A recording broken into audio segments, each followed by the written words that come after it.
Hammaga salom, hurmatli ahli YouTube. Mana 1-mart kuni inkubatorga qo'yilgan tuxumlarimiz ochib chiqdi. Faqatgina 3 donasi ochib chiqdi. Hozircha 3 donasi chiqdi. 2 donasi palaxta yoki urug'lanmagan sifatsiz tuxum bo'lgan menimcha. Bugun 23-mart 2025-yil.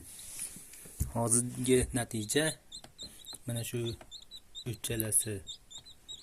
3tagina jo'ja polaponlari. O'zi tovuqlar 29-21 kunda ochib chiqish kerak edi. 23 kun bo'lib ketdi, lekin hali ochib chiqmadi. Shu 3tasi ochib chiqdi. Hozircha mosga o'xshab alang-jalang qilib yurishibdi.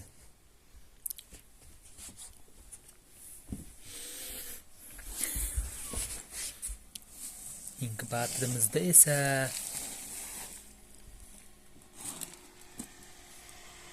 5 dona tuxum qoldi.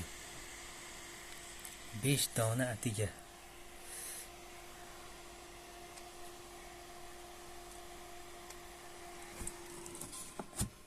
Buni ham mana sindirib qo'ygan. Jo'ja menimcha ochib chiqyapti. Ochib chiqish harakatida. Nima sababdan bunaqa uzoq bo'lib ketdi? Menga ham qorong'u. Bularni asta ehtiyotkorlik bilan joyiga qo'yamiz.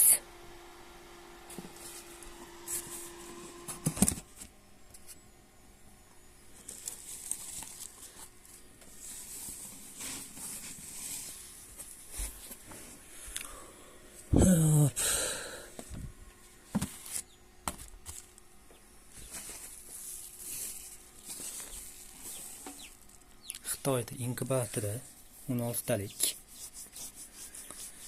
1-mart kuni 10 dona tuxum solingan edi. Boshida ham aytib o'tdim. 2 donasi yaroqsiz yoki urug'lanmagan tuxum. Qolgan hammasida rivojlangan cho'jalar. Shulardan 3tasi chiqdi. Qolgan 5tasi hali chiqqani yo'q.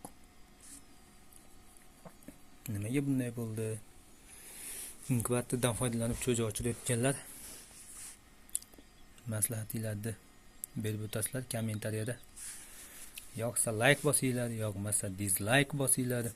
Kanalga obuna bo'lib qo'yinglar. Yaxshimi yomonmi videolar chiqib turadi.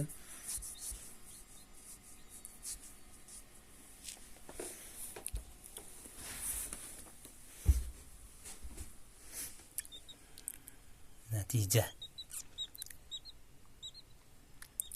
Jo'javoylar. Tu.